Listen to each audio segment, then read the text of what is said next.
Nobody expected her to stay until the rancher saw what she was made of. I did not notice Lena Garth properly until the third week of November, which is something I have thought about since, and which does not reflect well on me, but which is the truth, and I have made a practice of telling the truth about this story, because it is the only story I have that matters. I had been back at Hale Creek for 6 weeks by then. 6 weeks of trying to hold together a cattle operation that had been running on my father's stubbornness, and not much else for the 3 years I was gone, during which time 2 of the 4 hired hands had quit. The north fence line had gotten into a state that required more than patching. A section of the barn roof had developed a problem that let water in when it rained from the northwest. And my father, a man named Warren Hale, who had built the Hale Creek spread from raw ground in 1858, and who had the particular stubbornness of a man who built things from raw ground, had developed a cough that he said was nothing, and which my judgment told me was something. I came back in October because my father wrote me a letter that said, in its entirety, "The fence on the north line is down and I cannot get anyone to look at it. The cattle are where they shouldn't be." My father was not a man who wrote letters. I was on the road within 48 hours. What I found when I arrived was worse than the letter, and the letter had not been cheerful. The cattle were sorted out. I rode fence for 3 days and got the north line functional, which was not finished but was holding. But the operation was understaffed, underfunded, and running on the momentum of what it had been rather than what it was. My father had 4 months of difficult winter ahead, and 2 hands where he needed 4 and a house that was being kept by no one since my mother died the previous spring. I put an advertisement in the county paper for a housekeeper and general hand. I was not precise about what I needed because I was not certain what I needed. I knew I needed someone capable and reliable and willing to work in high country in late autumn, which is a short list of requirements that nonetheless eliminates most candidates. I received 2 replies. One was from a man in the county seat who wanted to know whether the position included his own horse and his own room and a day off on Sundays, which told me we were not going to get on. The other was from a woman in Tolliver named Lena Garth, who said she had kept house and managed livestock records for 2 previous employers, that she was available immediately, and that she did not require her own horse. I wrote back and offered her the position, and she arrived on a Wednesday in late October, on the afternoon coach from Tolliver. Dub Pierce, my remaining senior hand, a man of 52 who had worked for my father since before I was born, and who had strong opinions about most things, came to find me in the barn when the coach came in. He said, "Your new hand is here." I said, "Good, get her settled." He said, "Cade." I looked at him. He had the expression of a man preparing to say something he expects will not be received well. He said, "She's small." I said, "She had good references." He said, "She looks like she's never worked cattle a day in her life." I said, "The advertisement said general hand. I need the house managed and the records kept and the morning feeding done reliably. I did not advertise for a roper." He said, "She's going to freeze." I said, "Show her where the extra wool coats are." He went. I finished what I was doing in the barn and came out 20 minutes later and found Lena Garth standing in the yard between the house and the barn with her single trunk and her carpet bag, looking at the operation with the particular attention of a person who is measuring something. She was slight, as Dub had said, not small exactly, but contained, the kind of person who does not take up more space than necessary. She had brown hair and a composed face and a gray wool coat that was good and practical. She was looking at the barn roof when I came out the northwest corner, where the water came in. She said, without turning, "There's a section of roofing on the north side of the barn that's lifted. It'll go through in the first hard rain." I said, "I know." She turned, she said, "I'm Lena Garth." I said, "Cade Hale, come inside and I'll show you the house." She picked up her carpet bag. I picked up her trunk, it was not heavy, and I showed her the house. The house was in the condition that a house gets into when the person who managed it is gone, and the people remaining have been too busy with the practical work of the operation to attend to it. It was clean in the functional sense, no rot, no vermin, but it had the quality of a place that has been without someone to make it habitable rather than merely usable. Lena walked through it with the same measuring look she had given the barn roof. She did not say anything critical. She opened a cabinet and looked at the stores, opened the cellar door and looked down, went to the window over the sink and checked the sill for rot. She said, "The stores are adequate through December if you're conservative. After that you'll need to lay in more before the road gets difficult." I said, "I know the road." She said, "I'm sure you do. I'm telling you so we're both working from the same information." I said, "All right." She said, "Your father is in the back room." I said, "He is. He rests in the afternoons." She said, "Is he eating properly?" I said, "He says he is." She said, "I'll find out." She set her carpetbag in the room I had shown her, the small room off the kitchen, the one my mother had used for sewing, and went to the kitchen and began looking at the stores more carefully. I went back to the barn. Dub found me there an hour later. He said, "She's been in with your father." I said, "I know." He said, "She made him eat something." I said, "Good." He was quiet for a moment. He said, "I had her at 2 weeks." I said, "What?" He said, 2 weeks, that's what I gave her. He picked up a saddle, might be wrong. He was wrong, but I did not know it yet, and I will be honest.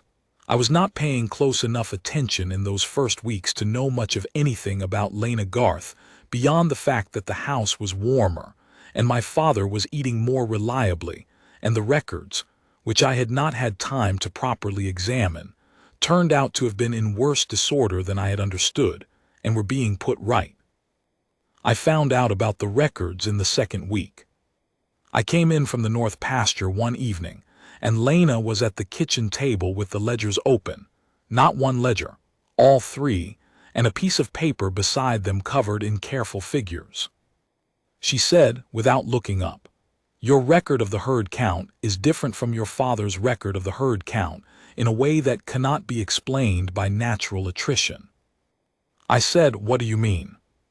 She said, "I mean that between your father's tally book and the ranch ledger there are 14 head unaccounted for, not dead on the range, unaccounted for. The records simply disagree." She looked up. "Do you know anything about this?" I said, "No." She said, "Then I think you need to, before whoever is responsible for the discrepancy understands that someone is looking at the records carefully." I sat down at the table. She showed me the numbers. She was right. The discrepancy was there, and it was not small, and it had the particular quality of a discrepancy that has been allowed to grow, which means it was either incompetence or something worse. I said, "How long did it take you to find this?" She said, "I started on the records 2 days ago. I found it this afternoon." I said, "Dub has been here 30 years. She said, "I'm not accusing Dub." She paused. "The discrepancy is recent, within the past 18 months. Dub has been here 30 years. Your father has been ill and less able to manage the details, and your other hand left 6 months ago." The other hand who had left 6 months ago was a man named Ren Sweat, and what I did with that information is part of the middle of the story, and I will get there. What I will say is that sitting at that table in the second week of November, I understood for the first time that I was not managing this ranch competently, and that a woman who had been here 3 weeks was managing it more competently than I was, and that the particular quality she had, the quality of going directly to what mattered without announcing that she was doing it, was something I had not encountered before in quite that form. I said, "Thank you." She said, "It's what I'm here for." She closed the ledger. "Supper in 30 minutes. I said, "Lena." She looked up. I said, "This is good work." She said, "It's the right work, that's different." She went back to the kitchen. I sat at the table for another minute, looking at the figures she had laid out, thinking about a woman who had arrived 3 weeks ago with a single trunk and no horse, and whom my senior hand had given 2 weeks, and who had in those 3 weeks found a problem in the ranch accounts that I had entirely missed. I thought, I am not looking at this situation correctly. I began to look at it correctly. What I saw, when I began to pay proper attention, was a woman who worked from before first light to after dark without complaint and without requirement of acknowledgement, who knew the difference between the work that looked urgent and the work that actually was, and who made those distinctions correctly every time.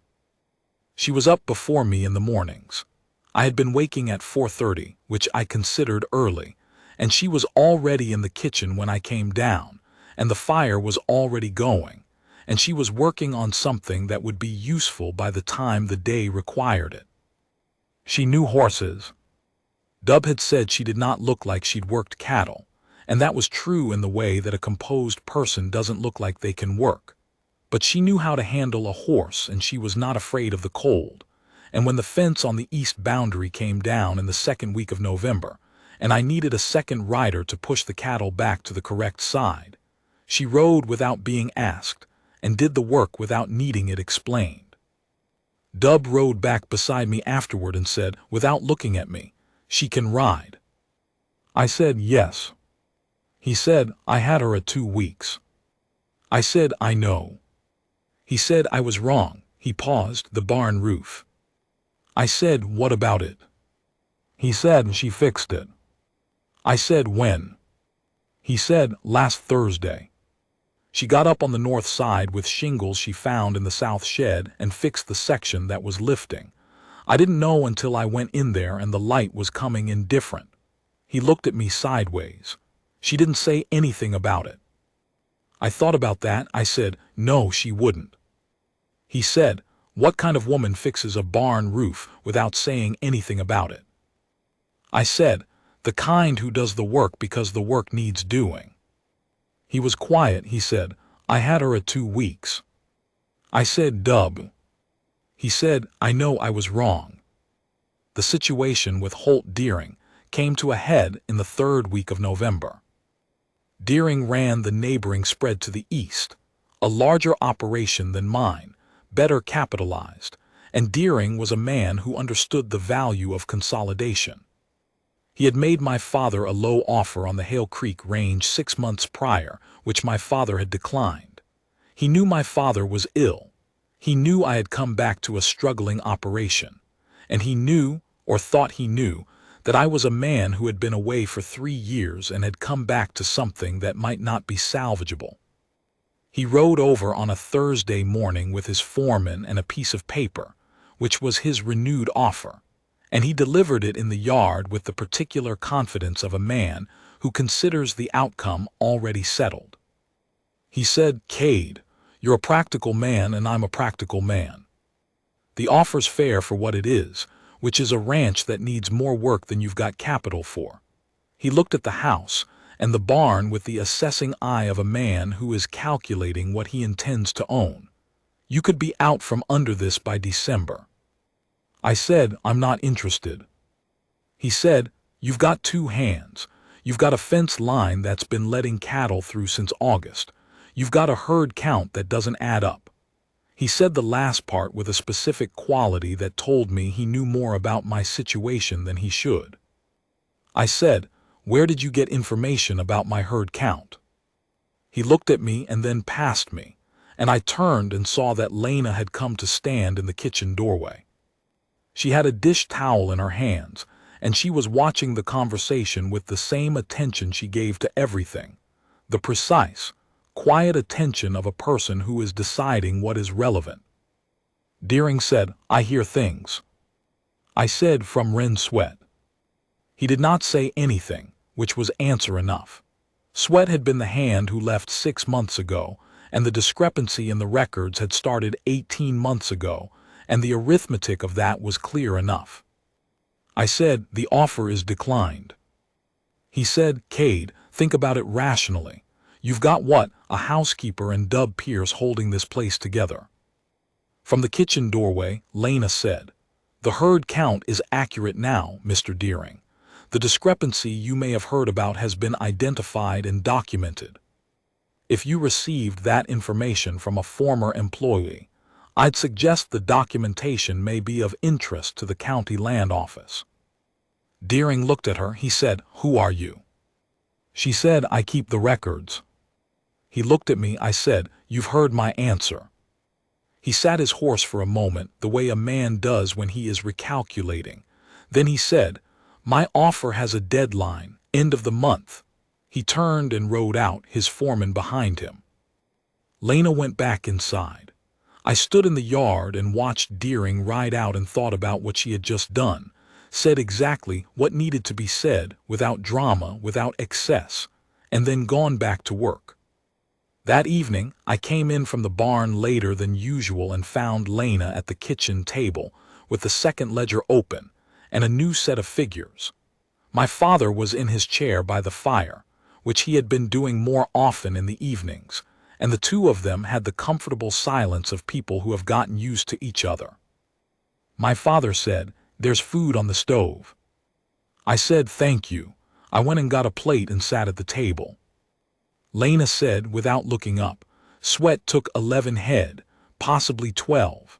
The records are clear enough now that I can document it formally if you want to pursue it." I said, "I want to pursue it." She said, "I'll have the documentation ready by Monday." I said, "Lena." She looked up. I said, "What you said to Deering this morning." "About the documentation." She said it needed saying. I said, "You didn't have to say it." She said, "It was the right information at the right moment. That's not bravery, it's just timing." She went back to the ledger.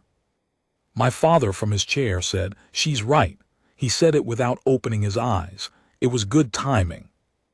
I ate my supper. The fire settled.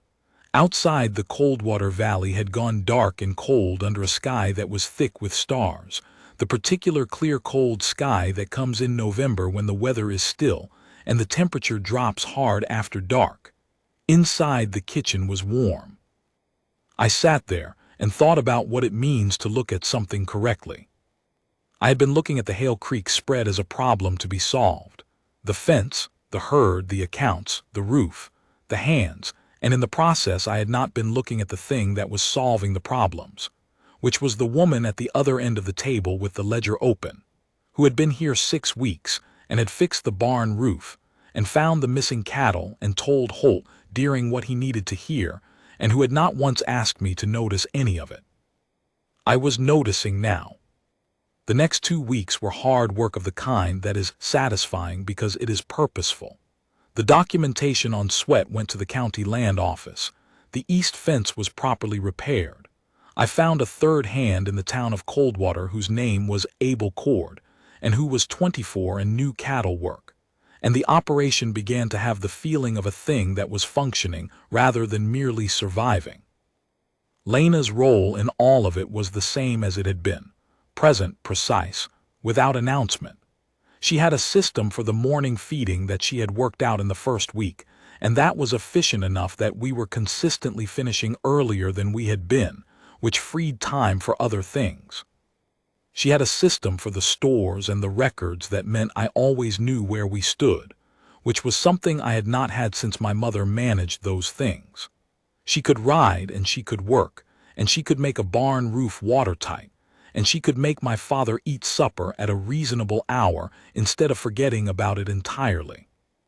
In the 4th week of November, after supper, she went to the door to check the weather before turning in. This was her habit, a look at the sky before she went to sleep, and I was still at the table finishing my coffee, and I saw her stop in the doorway. She said, "Come look at this." I went to the door. She was standing on the threshold in her wool coat, looking north, and above the dark ridge of the valley's northern wall, the sky was doing something that the sky on the Coldwater Flats does only a few times a winter. It was moving, not weather light, a slow curtain of pale green and silver across the northern dark, shifting the way a river shifts when the current changes underneath it. She said, "I've never seen that before." I said, "Northern lights. They come through the valley sometimes in clear cold, not every winter." She said, "They're moving." I said, "Yes." We stood in the doorway and watched them for a while. The cold was coming off the night in a way you could feel on your face, but neither of us went inside. The lights shifted and spread and gathered and spread again, and the valley was very quiet, and I was aware, in the way you become aware of things when you are standing still, and the world is doing something remarkable, that she was standing a step below me on the threshold, that the light from the kitchen was behind us, and that I had been wrong about most of what I had thought in October. She said, "How long does it last?" I said, "Sometimes an hour, sometimes less." She said, "We should stay." I said, "Yes." We stayed. The lights ran their course and faded, and the sky went back to the ordinary, extraordinary dark of a November night in the high country, and we went inside and she went to her room, and I sat at the kitchen table for a while longer, thinking about what it means to be shown a thing you did not know you were missing. In December, Deering's deadline came and went. I sent him a letter that was short enough to be unambiguous and clear enough not to require a reply, which it did not receive. The county land office had the Sweat documentation and had opened an inquiry, which would take its own time but which was on record. Abel Cord was shaping up into a useful hand. My father's cough, which I had been watching all autumn with the particular anxiety of a man who has already lost his mother, was being managed by the doctor from Coldwater who came out on Thursdays, and while it was not resolved, it was not worsening, which was what we needed heading into winter. The ranch was going to make it through. I knew that by the first week of December. What I did not yet know was what I intended to do about Lena Garth. She had not indicated anything. She was not a woman who indicated. She was a woman who worked and watched and said exactly what needed to be said and nothing that didn't. And in all the weeks since October, she had not given me a look or a word that I could read as a signal of anything beyond the professional competence that was already extraordinary. I had been telling myself that this was appropriate and that what I was feeling, which was something I had been noticing the way you notice a sound you cannot identify, present and persistent, and getting more specific the more you listen, was not a claim I had the right to make.